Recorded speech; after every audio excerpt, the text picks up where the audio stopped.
You always know how to make me laugh, I try. but you laugh too easily. Maybe I just like your terrible jokes. She said, brushing a strand of hair behind her ear. I try, I replied, smiling. But you laugh too easily. She rolled her eyes. Maybe I just like your terrible jokes. I loved these small moments. The way we argued over nothing, the way she brewed coffee just right every morning, even the way she left her socks on the floor. It all felt perfect. So, how was your day? I asked, sinking into the couch next to her. Busy, she said, flipping through her phone. Meetings, emails. I nodded, watching her scroll. Something about the way she held her phone made my stomach twist. Late nights, secretive texts. I tried not to think too much of it. Don't work too late, I warned. You need rest. I'll be fine, she said without looking up. You worry too much. I laughed, but inside I felt that small niggling doubt. Just a tiny voice whispering that everything wasn't as perfect as it seemed. Later, I met Mark for dinner at our usual spot. You look tired, man, he said, sliding a beer across the table. I am, I admitted. Work's been long, but it's fine. Lindsay's fine. Everything's fine. Mark raised an eyebrow. Careful saying that. Fine is never fine. I chuckled. You're always so dramatic. Am I? Or maybe I notice things you don't. That Lindsay of yours, she's hiding something, Ryan. Trust me on this. I frowned. Hiding something? Come on, Mark. She's my wife. We've been together since high school. I trust her. High school doesn't mean forever. Pay attention, man. If your gut's telling you something, don't ignore it. I shrugged, trying to dismiss his warning. Still, the seed of doubt planted itself quietly in my mind. The next morning, our routine felt normal. Lindsay kissed me goodbye before work. Don't forget your lunch, she said, placing a neatly packed bag in my hands. I won't, I replied, kissing her forehead. Have a good day. Always, she said with that familiar smile that made me believe everything would be okay. I spent the day at work, typing away at reports, thinking about nothing until a text from her popped up. Running late. Be home around 7. That wasn't unusual, but something about it felt off. I shook it off, telling myself I was imagining things. Dinner that night was quiet. Lindsay ate without much conversation, staring at her phone more than at me. Everything okay? I asked, trying to keep my tone casual. She looked up and smiled faintly. Yeah, just tired. I studied her face, the way she avoided eye contact, the tension in her shoulders. I didn't want to confront her yet, not without reason. Want to watch something? I offered, turning on the TV. She nodded, leaning back with a soft sigh. Sure. We watched a show in silence, her thumb scrolling through her phone intermittently. I wanted to ask more, but I didn't. I didn't want to ruin the illusion of perfection. Afterward, Mark called. Talk to me, he said. I don't know, I admitted, pacing my kitchen. Everything seems fine, but I can't shake this feeling, like I'm missing something. That's exactly it, he said. Trust your instincts, Ryan. You don't have to rush, but watch closely. You'll see it soon enough. I hung up and sat alone at the kitchen table, staring at the dim lights. I wanted to believe in our perfect life. I wanted to trust Lindsay completely. But for the first time in years, I felt a shadow creeping into our happiness. A shadow I didn't yet understand, but one I feared would grow. I was putting laundry away when I noticed a folded envelope sticking out of Lindsay's drawer. The paper was thick, cream-colored, and my stomach sank before I even opened it. Lindsay? I called softly, holding the envelope. What's this? She peeked into the room, hair messy, coffee-stained shirt. What is what? This. I held it out. A letter. From Evan Parker. Her face tightened for a split second, then she smiled like it was nothing. Oh, that. It's old. Just something from years ago. Years ago? I echoed, my voice low. You never told me about him. About Evan. She shrugged, brushing a strand of hair behind her ear. I don't know. I guess it didn't matter. You're here now, right? It mattered to you enough to keep a letter? I asked, gripping it in my hand. Why hide it? It's not a big deal, Ryan, she said quickly. I promise. I felt my chest tighten. Not a big deal? A man's letter tucked away in a drawer, unsent, unread by anyone but her, was not a big deal? Then why didn't you tell me about him when we were dating? Because it's in the past, Lindsay said, eyes avoiding mine. I never wanted it to matter again. I wanted to believe her. I really did. But the words fell flat, hollow. My mind replayed our life together.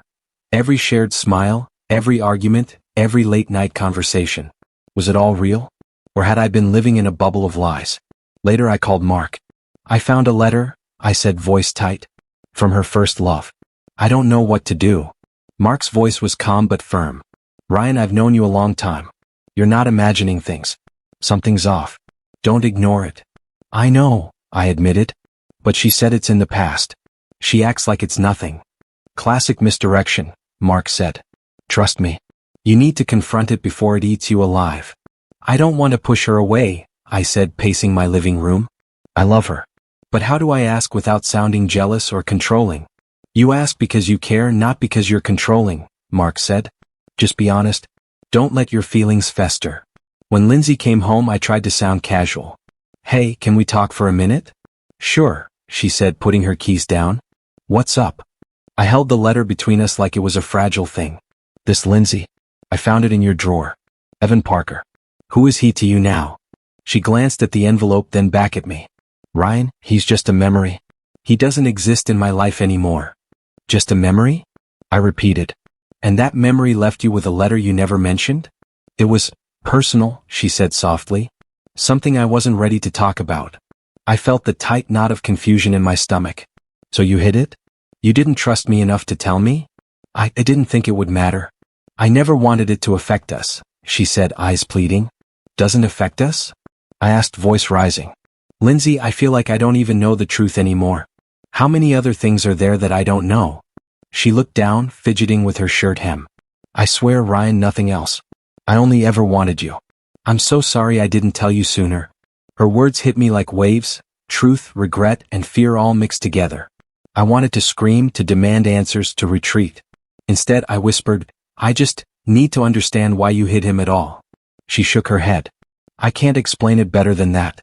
I made a mistake, okay? I nodded slowly, holding the letter. I need time to process this. Later that night, I couldn't sleep. Every corner of the house felt different, every laugh, every kiss suddenly shadowed. The perfect life I thought I had was cracking, and I didn't know if I could hold it together. I called Mark again. It's worse than I thought. I don't know if I can trust her, or myself. Trust your instincts, Ryan, Mark said. This is the first crack. Don't ignore it. You'll see clearly soon enough. I stared at the ceiling, clutching the envelope, and realized something terrifying. The life I had believed in was only an illusion, and I didn't know if I'd ever see it the same way again. I came home early that afternoon, hoping to surprise Lindsay, only to find her sitting at the kitchen table, pale, hands trembling slightly as she fidgeted with a mug. Ryan, she said, voice barely above a whisper. What is it? I asked, stepping closer, my stomach tightening. She looked up, eyes glossy. I need to tell you something. Something serious. My heart started pounding. You can tell me anything, Lindsay. You know that. She swallowed hard, voice shaking. I've been meeting Evan, secretly. I froze, the mug slipping from my hand. What? What do you mean, secretly? I met him a few times, she said, tears brimming. I didn't want to lie, but I didn't know how to tell you. I felt the room spin. And this, why now? My voice cracked. Why tell me now? Because, Lindsay took a deep breath. Because I'm pregnant. It's his child. Everything went hollow. My chest tightened and the world felt distant. Pregnant.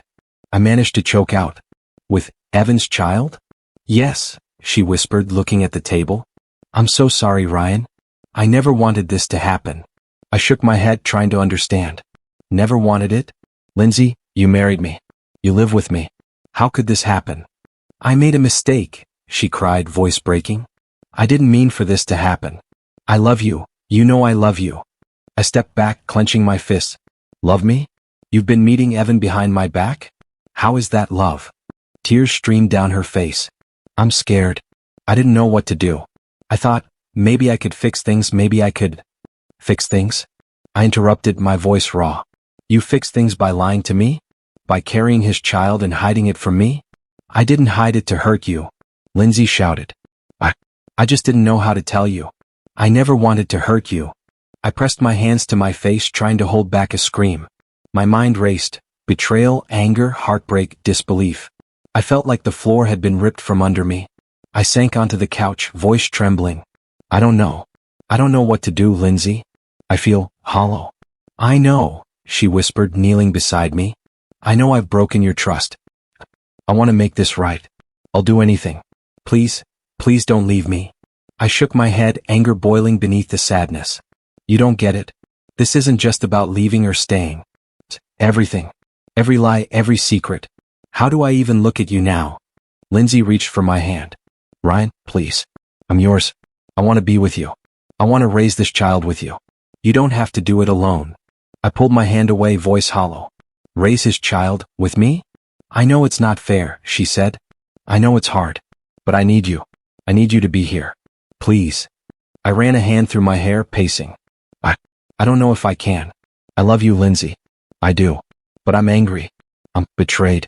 I feel like everything I believed in has been a lie. Then don't think about it like that, she whispered. I'm not leaving you. I'm here. I want us to survive this. Please, Ryan. Later that night I called Mark. It's worse than I thought, I said, voice breaking. Lindsay, she's pregnant with Evan's child. She met him behind my back. Mark's voice was steady, grounding. Ryan breathed. I know it's hard. But you need to think clearly. Don't act on pure anger. This isn't the end, you can still choose how you respond. I feel hollow, Mark. Angry, betrayed. I don't know if I can forgive her. I don't know if I even want to stay, I admitted. Then take time. Don't make rash decisions. But don't run blindly either. Think about what you want, Ryan. And don't let her fear or guilt manipulate you. I hung up and stared at the ceiling, clutching my head. Everything I had built, everything I had trusted felt shattered. My perfect life, the life I thought I had with Lindsay, was gone. And for the first time, I realized that love alone might not be enough to survive this truth. I sat on the edge of the bed, staring at the floor. The letter, the confession, the pregnancy, it all spun in my mind like a storm. I felt hollow, angry, and confused all at once. I didn't know if I could forgive Lindsay or even look at her the same way again.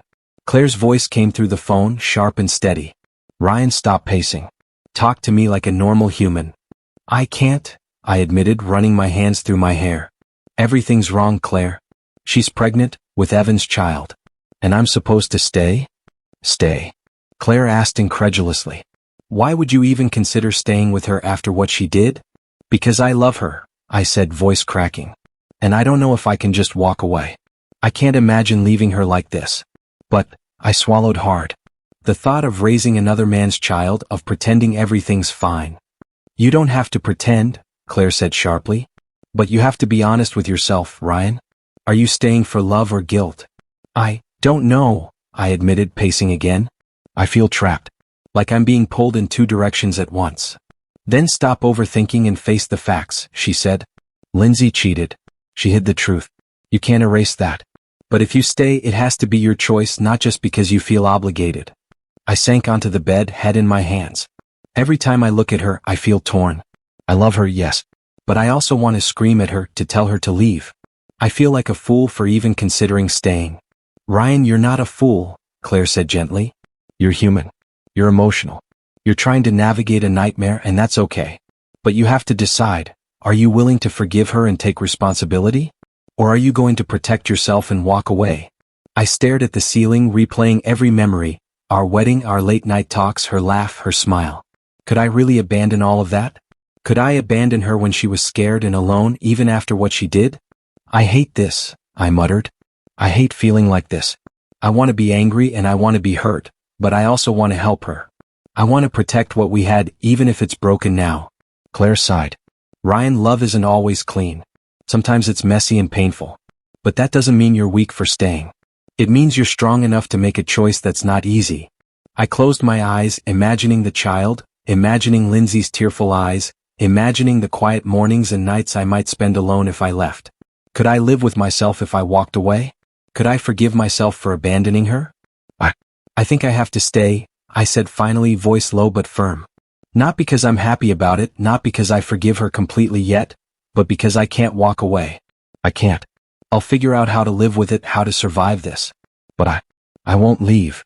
That's my brother, Claire said, softer now, almost proud. It won't be easy, Ryan. But at least it's your choice. Don't let anyone, not even Lindsay, manipulate your decision with guilt or fear. You chose this. I know, I said, rubbing my face.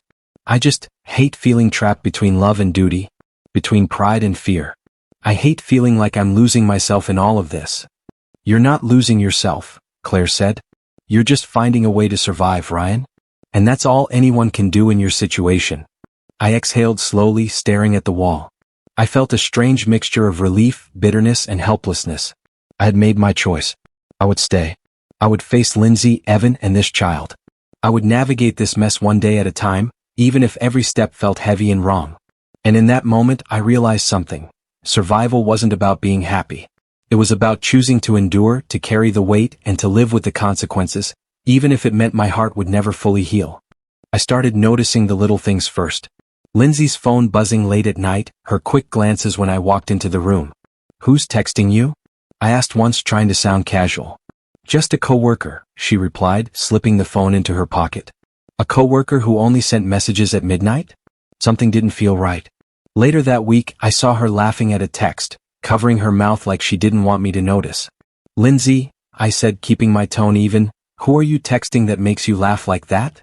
"Ryan." "Don't be paranoid," she said, her smile tight. "It's nothing important." Nothing important that made my chest tighten. One evening, I followed her subtly when she said she was going to pick up groceries. I watched her park, check over her shoulder, and slip into a cafe I knew she didn't usually visit. My heart sank when a man walked out to meet her, tall, confident, his presence oozing charm. Evan Parker. I felt powerless, standing across the street, hidden behind a lamppost. "So that's him," I muttered. The man she kept secret. I watched them talk, laugh, brush hands lightly on the table. My blood boiled, yet I stayed silent. I couldn't confront them here, not yet. Not without losing control. Back home, I sat at the kitchen table, running through scenarios in my head. "What am I supposed to do, Mark?" I asked, calling him. "Document it. Don't act on emotion yet," Mark said. "Let it build. She can't hide everything forever. You need evidence if you want any power." "You're right," I admitted, gripping the table. "I can't just sit here while they have their little secret. But how do I keep calm? How do I not explode?" "Control, Ryan. Always control. Don't give them what they want, a reaction." The next day I tried normalcy. "How was your meeting?" I asked casually as Lindsay walked in, pretending I didn't know. "Fine," she said, brushing past me. "Nothing interesting." Her words felt like nails on a chalkboard. I caught her wrist lightly, looking into her eyes. "Lindsay, are you hiding something from me?" She froze, eyes darting. "No, of course not." "Why would I?" "Because," I paused, weighing my words. "Because I can feel it. Something isn't right." Lindsay sighed, brushing a strand of hair behind her ear. "Ryan, you're imagining things." "I'm just stressed." "Stressed," I repeated, trying to hold back the storm inside me. "You're always stressed lately?" "Meetings, messages, late nights. There's more than stress here." Her gaze softened, a mix of guilt and charm. "Ryan, don't overthink it. I'm here. I promise." But I wasn't convinced. That charm, it was like Evan Parker had taught her a language I didn't know. A language of secrecy and seduction. I spent that night plotting, my mind a whirlwind. Small revenge, I thought. Not open confrontation, not yet. But subtle, controlled, strategic. I could gather proof, watch carefully, and regain some sense of power without becoming a fool. "Ryan, what are you thinking?" I asked myself aloud, pacing the living room. You can't let her control you, but you can't blow up either. Keep calm, collect, observe, plan. Every interaction became a game. Every smile, every glance, every word she said to Evan in passing, I catalogued, remembered, filed away. I couldn't confront her blindly. I wouldn't let her make me a victim in my own home. By the end of the week, I realized something. Staying silent would only make me weak, but lashing out would give them power. I had to be smarter. I had to play the long game. "Mark's right," I muttered, gripping my hands. "I need control, subtlety, observation, evidence. Everything she does, everything Evan does, I'll know. And when the time comes, they'll see that I'm not as powerless as they think." The house felt heavier now, filled with whispers, secrets, and tension. Every corner, every room, every smile from Lindsay was tinged with suspicion. But I was ready. I would endure, I would watch, and when the time was right, I would reclaim my power. This wasn't just betrayal. This was strategy. And I intended to win. I held the stack of text messages in my trembling hands, each one proof of Lindsay Mitchell meeting Evan Parker behind my back. My chest burned with fury, betrayal, and disbelief. I slammed the front door and stormed into the living room where Lindsay sat, pretending to read a book. "Lindsay." My voice shook. "We need to talk. Now." She looked up, startled. "Ryan, what's wrong?" "Wrong?" I spat. Do you have any idea what I just found? The text Lindsay. You've been seeing Evan Parker behind my back. Meeting him secretly. Her face paled, eyes wide. Ryan, don't even try to explain. I yelled, pacing. Do you know how it feels to watch the person you love lie to you every single day? Do you know how it feels to realize your entire life has been a performance? Ryan, please listen. Lindsay pleaded, standing up. It's not what you think. He's the father of my child. You're the one I want to raise him with. You're the one I trust to give him stability. Please don't leave me. I laughed bitterly, my hands clenching into fists. Stability? You think stability comes from betrayal? From secrets? From carrying another man's child and pretending I don't know? Evan Parker appeared at the doorway, his usual calm charm plastered on his face. Ryan, let's not make this worse than it is, he said smoothly. Lindsay made her choice. There's no need for. Don't. I shouted, spinning to face him. Stay out of this, Evan. I don't want to hear your voice. Not now. Not ever. He raised his hands in mock surrender. Ryan, calm down. I'm not here to fight. Calm down? I echoed, voice raw. You think I can calm down after discovering my wife has been sneaking around behind my back? After realizing the man she loves is standing right here? Lindsay stepped closer, her hand reaching for mine. Ryan, please. I need you to understand. I know I've hurt you. I know it's wrong. But I see you as the one who can be a father to my child, who can give him love, security, everything I can't alone. I pulled away sharply, my heart aching. You think that makes it okay? That I should just accept it because I'm supposed to be some hero in your story? Mark's voice came through my mind, his advice echoing. Control, Ryan. Observe. Don't let rage rule you. You can fight, but you don't have to lose yourself. I took a deep breath, trying to calm the storm inside. My hands still shook, but I forced myself to look at them instead of lashing out. Lindsay, Evan, this isn't just about anger. It's about respect, honesty, trust. And right now, all of that is gone.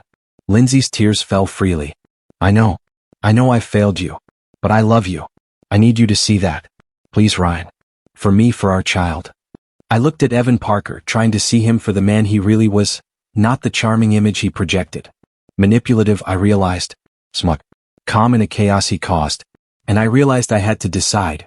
Revenge or self-preservation, fury or control. Mark's right, I muttered under my breath. I can't lose myself over this. I can't let them see me break. Not completely. I stood taller, voice steadier, though still raw. Lindsay, Evan, this ends here. I won't let this house of lies destroy me. I don't know what comes next, but I will survive this, even if it kills me inside. You need to understand that what you've done has consequences, and I won't be your pawn. Evan's smile faltered and Lindsay flinched. I could see the fear of losing control in both of them now. That fear gave me a small, cold sense of clarity. I didn't need to act on every impulse.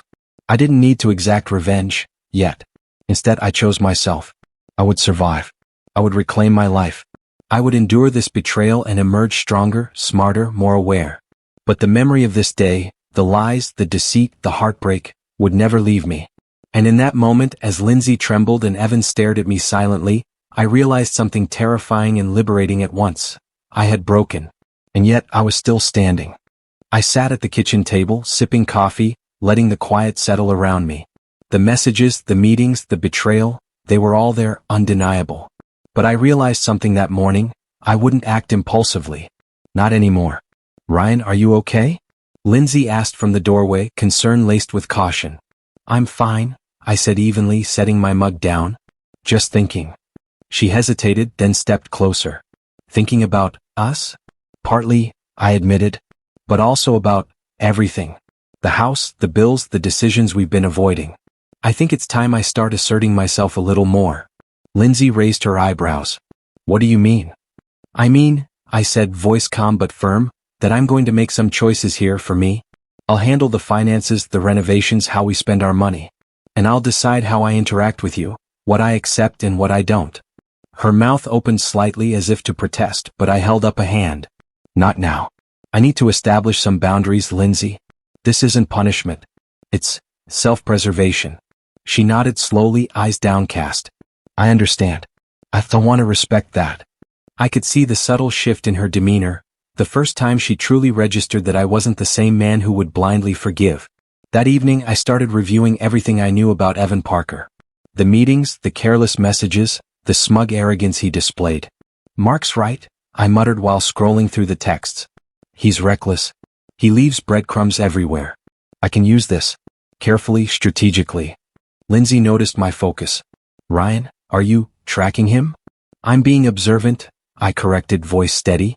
I'm not losing control. But I am paying attention. Every lie, every slip, it's all there. She said nothing, only watching me. I could feel the tension between us growing, not in anger but in distance. Emotional distance. I wasn't cruel, I was calculating. I was reclaiming dignity. Later I spoke with Mark. I'm trying something different this time, I said, leaning back in my chair. I'm not reacting. I'm controlling. I'm asserting myself without making a scene. Slowly I can shift the balance of power. Mark's voice was calm but approving. That's smart. Anger is temporary. Strategy lasts. You'll regain control, Ryan. Just remember, this is as much for you as it is for them. I know, I said. I can't let their games dictate my life. I can't give them the satisfaction of seeing me crumble. I'm taking it slow, observing, planning, setting rules. Emotional distance, boundaries, all of it. I have to survive this, grow from it. That night, I walked through the house, noticing small things I had ignored before. The clutter she left, the bills unopened, the casual disregard for my input. I started making decisions quietly, rearranging finances, scheduling appointments for the house, deciding when and how we would discuss matters. Each choice reminded me of my autonomy. Lindsay came into the room, hesitant. Ryan, can we talk? Not about Evan, I said softly but firmly. I'm not ready. But yes, we can talk about the house, the bills, the renovations. Those are my priorities. She bit her lip but nodded. Okay. I want to support you. I let her think that. She had to see me as a man who was reclaiming his dignity without confrontation, without hysteria. Slowly, subtly, the balance was shifting. Alone later, I reflected on the irony. Betrayal had given me something I hadn't realized I needed: perspective, control, power over my own life, even in the middle of heartbreak. I could see myself growing stronger, sharper, more resilient. I whispered to myself, almost like a vow, no impulsive actions, no blind forgiveness, just observation, strategy, and reclaiming what's mine, my life, my dignity, my choices. The long game is mine to play. And for the first time in weeks, I felt a flicker of calm, not happiness, not relief, but a sense that I was finally steering the ship, even while navigating a storm. I wasn't powerless anymore. I was patient. I was calculating. I was playing the long game. I watched quietly as Evan Parker's arrogance started to catch up with him. It was almost poetic. Every careless lie, every smug comment, every reckless decision was adding up, and I could see the cracks forming. Did you see this, Ryan? Mark asked over the phone one morning, excitement in his voice. I did, I said, my voice steady, almost detached. Evan Parker finally slipped. His so-called perfect image is crumbling. He doesn't even realize it yet. Serves him right, Mark said, chuckling. But I can tell you're not exactly celebrating, huh? I'm satisfied, I admitted. Not in a gloating way. It's more relieved. Finally, the consequences are catching up naturally. I don't have to do anything. Karma's doing the work. Lindsay Mitchell noticed the tension too. I saw it in her texts, the way her messages to Evan grew shorter, clipped, almost hesitant. Ryan, she said one evening, face downcast. He's not what I thought. I think I finally see it now. What do you mean? I asked, keeping my voice calm. Evan, he's reckless, arrogant. He doesn't care about anyone but himself. Maybe I was blind. Her words were careful, measured. I said nothing, letting the silence linger. I didn't need to intervene. The unraveling was happening on its own. Over the next week, I observed more. Friends of Evan Parker started questioning him, noticing inconsistencies, lies that couldn't be explained. His career suffered from small but public missteps, and I watched it all with a sense of quiet pride. Not pride in cruelty, but pride in my own resilience, pride that I had endured betrayal and still remained standing. Ryan, you're holding up really well, Claire said when we met for coffee. Her eyes were bright with approval. I mean, you've taken everything, his lies, Lindsay's betrayal, and you haven't lost yourself. Most people would have exploded or crumbled. I'm not saying it's easy, I replied. But I've learned to step back, watch, and let things unfold. Evan Parker's ego does the work for me. And I've built boundaries so I don't get caught up in the chaos. You've grown, Claire said, smiling. And that's more powerful than any revenge you could plot. Mark joined us later, adding, exactly. You're not just surviving, Ryan. You're rising. And honestly, it's satisfying to see Evan Parker finally deal with the fallout of his own arrogance. I couldn't help the small smirk that tugged at my lips. I'll admit it, seeing him stumble does feel good. But it's more about balance now. I've taken the high road while he's unraveling below me. That's the real victory. Lindsay Mitchell reached out to me after one of her encounters with Evan, her tone hesitant, reflective. Ryan, he's showing his true colors. I don't know why I didn't see it sooner. Maybe I should have listened to you.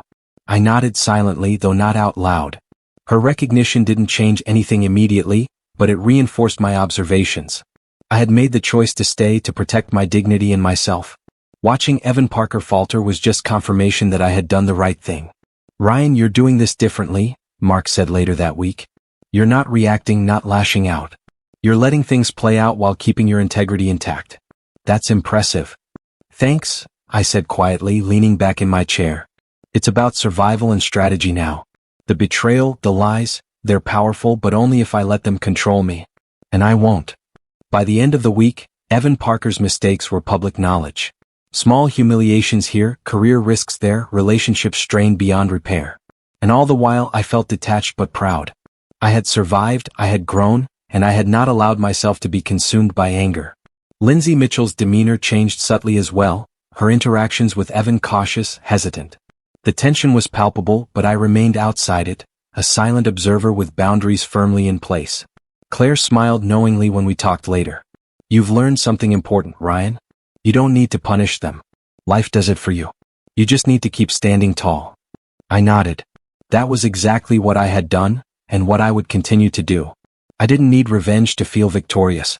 Evan Parker's unraveling, Lindsay Mitchell's realization, my own resilience, that was the payoff. And in that quiet, almost serene moment, I finally understood. I wasn't just surviving the betrayal. I was rising above it. I stared at the ceiling, trying to quiet the storm in my head. Lindsay Mitchell's words still echoed, pleas, confessions, guilt, and love all tangled together. I couldn't untangle them yet. Could I forgive her? Could I accept a life built on betrayal? Ryan, are you awake? Lindsay's voice was soft, cautious, tentative. I am, I said slowly, sitting up. We need to talk. She came closer, hands clasped nervously.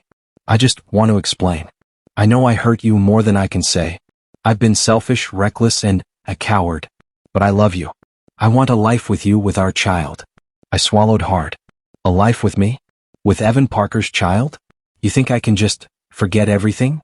Pretend it never happened? I'm not asking you to forget, she said, eyes brimming with tears. Just, please, Ryan, consider building something with me. I know it's complicated, but I love you and I need you. I need stability, guidance, for the baby. I clenched my fists, then ran a hand through my hair. It's not that simple. Forgiveness isn't a switch I can flip. Trust isn't something I can just hand you back. It's earned. Slowly. Maybe it's never fully earned again. Lindsay bit her lip, nodding. I understand. I just hope we can try. I want to try. I stood abruptly. Try. This isn't a game, Lindsay. This is my life. My heart. My dignity. I have to think about the man I want to be. The father I can be even if I don't love this child. The husband I want to become, if I ever even go that far. She flinched but stayed. I know. I can't take that away from you. I just hope you see me trying, really trying. I paced the room, fighting the rage and the heartbreak, the betrayal and the fleeting hope. Mark was right, I thought. Control, strategy, self-growth. Don't let her chaos dictate who I am. Ryan, will you forgive me? She asked quietly, almost whispering. I don't know, I admitted, voice tight. I'm not ready to answer that yet. But I can promise this. I'll consider the child, the responsibilities. I'll try to be a guardian, a father figure, without letting anger or resentment control me. That's where I start. Her eyes filled with tears, but she smiled faintly. Thank you, that's all I ask for now. Just your presence, even if it's complicated. I nodded, trying to focus on what I could control, myself. I started setting routines, hitting the gym, planning my career goals, dedicating time to personal growth. Each small victory reminded me I wasn't powerless. I was rebuilding, strengthening, preparing for the future, whatever it might hold. Ryan, are you changing? Lindsay asked one evening, noticing my quiet determination. I'm not changing for you, I said firmly. I'm changing for me. I'm learning patience, resilience. I'm learning how to survive heartbreak without letting it destroy me. I'm learning how to be a man who can face the consequences of betrayal without losing himself. She nodded slowly. I see that. And I'm proud of you. Even if I don't deserve it. You deserve to witness my growth, I said, tone softening slightly. But forgiveness isn't automatic. It's a process. And it's not for me to rush or for you to demand. It's something I must decide in my own time. She exhaled, relief mingled with sadness. I understand, Ryan. I'll wait. And I'll try to be patient too. I thought about the child I might raise without love. Just responsibility, just guidance. Could I do it? Could I separate emotion from duty? Could I protect this child while protecting myself? I didn't know yet. But I would try. I had to. That night, I looked in the mirror and studied my reflection. Anger, betrayal, sorrow. They were all there. But so was determination. Control. Patience. The man I was becoming, slowly, methodically, rising from the ashes of deceit. Ryan, I whispered to myself, this isn't forgiveness yet. It's survival. It's growth. It's preparation. And it's just the beginning. I felt the weight of the crossroads pressing down, but also the strange liberation of knowing I wasn't lost. I could navigate this, however messy and painful it became. I could endure, I could rise, I could choose the man I wanted to be. And for now, that was enough. I watched quietly as Evan Parker stumbled further into his own mistakes. His charm, his arrogance, it all seemed to unravel in slow motion, like a poorly constructed house finally giving way. Friends noticed inconsistencies, colleagues whispered about his carelessness, and Lindsay Mitchell's patience for him began to vanish. Ryan, have you seen what he did now? Mark asked, voice tight with barely concealed amusement. I have, I said, voice steady, almost detached. Evan Parker is finally facing the consequences of his actions. Satisfying, but not in a way that makes me proud. More, relieved. Relieved? Mark chuckled. I would have thought you'd be happier. I'm not celebrating his fall, I said, turning my gaze toward the living room window. I'm relieved that I'm not dragged into it anymore. That I don't have to fight him directly. Karma is doing its work and I can breathe again. Lindsay Mitchell came into the room quietly, her expression conflicted. Ryan, he's losing everything, isn't he? His lies and arrogance have consequences, I replied evenly. It's natural, Lindsay. Actions always have repercussions. I didn't see it at first. I was blind, she admitted, voice trembling. I'm sorry for everything. Forgive me, Ryan. Please. I studied her face carefully. The words were there, but were they genuine?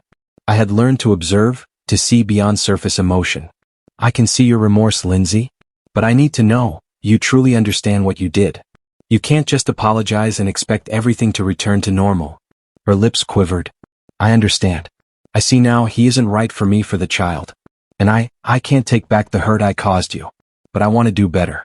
I want to be better. I want you to see that I mean it. I nodded slowly, keeping my emotions measured. Actions matter more than words, Lindsay. Time and consistency. That's how trust is rebuilt, or not. Later, Mark and I sat in my study, quietly reviewing the latest reports of Evan Parker's blunders. You're handling this well, Ryan, Mark said. I can see the difference. You're not the same man who exploded before. You're calm, observant, strategic. I've learned, I admitted. Pain has a way of teaching things you never thought you could understand. Anger fades when you see the bigger picture. Evan Parker's arrogance has done more to reveal himself than anything I could have done. Do you feel any pity for him? Mark asked cautiously. Some, I said after a pause. But it's mingled with relief and lingering anger. He hurt me, tried to steal my life, my trust. But I also see how his recklessness is self-destructive. That's a strange kind of justice. Lindsay Mitchell approached later, sitting beside me quietly. Ryan, thank you for being patient. For seeing the truth, for letting me show remorse without shutting me out. I hope you can eventually forgive me. I want to try to make things right. I nodded, letting the silence stretch between us. I'll see your actions before I fully forgive, Lindsay, but I can acknowledge your effort. That's a start. Even in her apology, I maintained my boundaries. I had learned patience. I had learned observation. I had learned self-respect. Lindsay's regret was a reflection of growth, but mine was the foundation. That night, I reflected on my journey, the betrayal, the heartbreak, the emotional turmoil. I had survived, endured, and emerged stronger. Evan Parker's downfall didn't define me, my resilience did. I felt a cautious optimism, a sense that I was finally in control of my own life again. I'm not powerless anymore, I whispered to myself. I'm not the hurt husband who let betrayal consume him. I'm stronger. I'm wiser. I'm ready for whatever comes next. The weight of the past lingered, but it didn't crush me. Justice had taken its natural course, and I had emerged on the other side, a man who could forgive slowly, protect fiercely, and live deliberately. The betrayer's regret had given me closure, not because I caused it, but because I endured and rose above it. And for the first time in months, I allowed myself a small, quiet smile. I stood in the living room watching Lindsay Mitchell tidy up toys, and felt the strange calm of control settle over me. This wasn't love in the fiery, all-consuming way I'd imagined. It was something else: structure, stability, boundaries. Ryan, are you coming to dinner? Lindsay asked cautiously. I will, I said, my tone firm. But first we need to talk. About rules, about expectations. She froze, glancing at me nervously. Rules? Yes. This isn't about punishment. It's about boundaries for all of us, I explained. I won't pretend everything is fine, Lindsay. But we can coexist with respect. You, the child, and me. Lindsay Mitchell nodded slowly. I understand. I want this to work. For the child, if nothing else. I expect honesty. No secret meetings, no lies, no excuses. The child's well-being comes first. Everything else is secondary, I said, keeping my tone calm but unyielding. Okay, she replied softly. I can do that. And Lindsay, I added, I need emotional distance. I can't give love the way you or I used to. I will care, I will protect, but passion, romance, it's not happening. We need to accept that now. Her lips quivered, but she nodded again. I understand, Ryan. I respect your choice. I turned my attention to the child, small and curious, watching us from the corner of the room. Hey, buddy, I said gently. Want to help me set the table? The child ran over with a shy smile, placing tiny hands on my arm. I felt a surprising warmth, realizing that love didn't always need passion. It could grow through patience, guidance, and consistency. See, Lindsay? This works, I said lightly, a faint smile on my lips. We set boundaries and life moves forward. She gave me a small, appreciative smile. It's awkward, but it feels better than constant tension. Later, Mark called. Ryan, I've been watching you, he said, a grin in his voice. You're different. Calm, measured. You've stopped reacting emotionally and started acting intentionally. Impressive. Thanks, Mark, I replied. It took a lot to reach this point. I've learned to protect myself, to assert control without letting anger dictate my actions. This is the first time in months I feel stable. You've transformed, Mark said. And it shows. Claire noticed too. You're growing into someone who doesn't let betrayal define him. I nodded quietly. It's still a work in progress, but yes. I'm claiming my life back. I'm no longer the hurt husband reacting blindly. I'm deliberate, patient, controlled. Claire called the next day. Ryan, I met the kid yesterday. You handled everything so naturally, like you'd done it for years. I'm proud of you. You've learned balance, how to care without losing yourself. Thanks, Claire, I said, feeling the weight of her words. I won't lie, it's strange at times. Love without passion, guidance without attachment. But it's working. Slowly, steadily. Evenings became routines. Bath time, dinner, reading together. The child laughed more often, testing boundaries, learning limits, and I adapted, learning patience and emotional resilience with each small interaction. Ryan, Lindsay said one evening, watching me help the child with homework, you're different now. Stronger. Calmer. I didn't expect this. I've had no choice, I said lightly, though my heart wasn't entirely untouched by her words. The past taught me hard lessons. I can't unlearn them, and I won't let them control me anymore. This is the new normal. She nodded slowly, a faint relief on her face. I see that. And I respect it. Mark and Claire's voices lingered in my mind. Resilience, patience, deliberate choices. I had survived betrayal, heartbreak, and moral turmoil.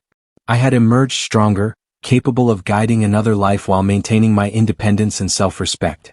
I looked down at the child, small hands reaching for mine. We'll figure this out together, I said softly, realizing that love didn't need to burn. It could endure quietly, firmly, and with purpose. And for the first time in a long while, I felt stable, in control, and cautiously optimistic about the life I was building. One of respect, boundaries, and quiet, steady growth. I sat on the porch, watching the sun dip below the horizon, thinking about how far I'd come. The past months had been a storm, betrayal, heartbreak, anger, revenge, but now there was a quiet strength in me I hadn't known before. "Ryan, are you still thinking?" Lindsay Mitchell asked, stepping beside me. "I am," I said slowly. "Thinking about everything. About Evan Parker, about us, about the child." She nodded, keeping her distance. "I understand the boundaries. I'm committed to following them." "Good," I replied. "Because this isn't just about forgiveness. It's about respect. It's about me maintaining control over my life while still caring for the child." Lindsay Mitchell sighed softly. "I know. I've seen how much you've grown, how much strength you've gained. I'm sorry I ever made this harder." "You made mistakes," I said, keeping my voice even. "But I also made choices. Choices to survive, to protect myself, to be deliberate instead of reactive.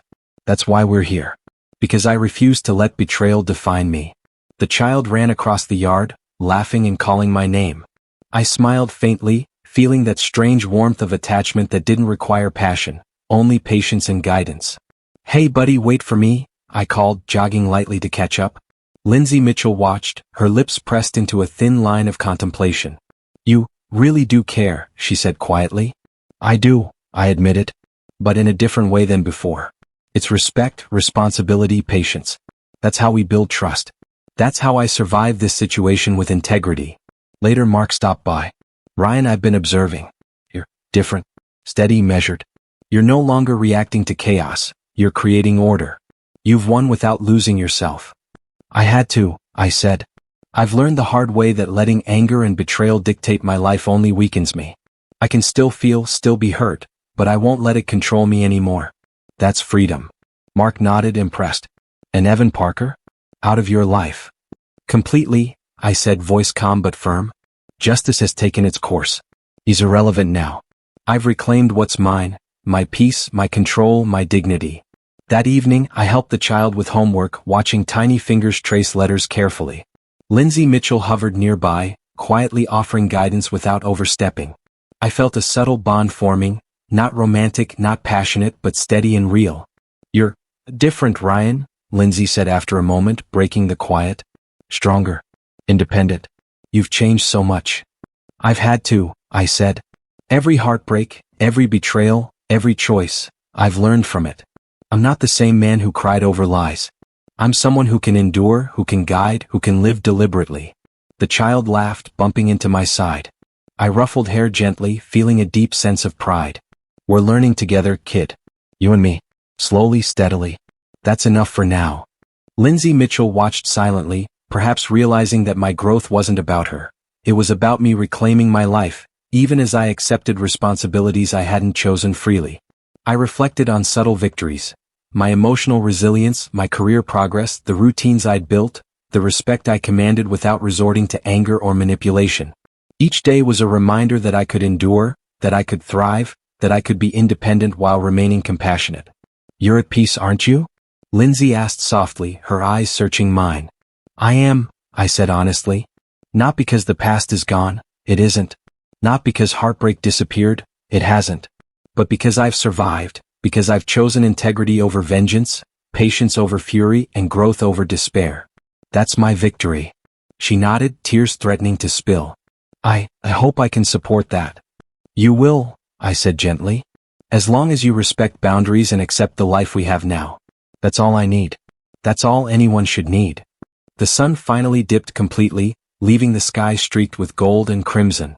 I inhaled, feeling the weight of the past lift slightly, replaced by cautious optimism. Heartbreak lingered, yes, but I was stronger, wiser, and fully capable of shaping the life I wanted. And for the first time in a long while, I felt something rare: inner peace.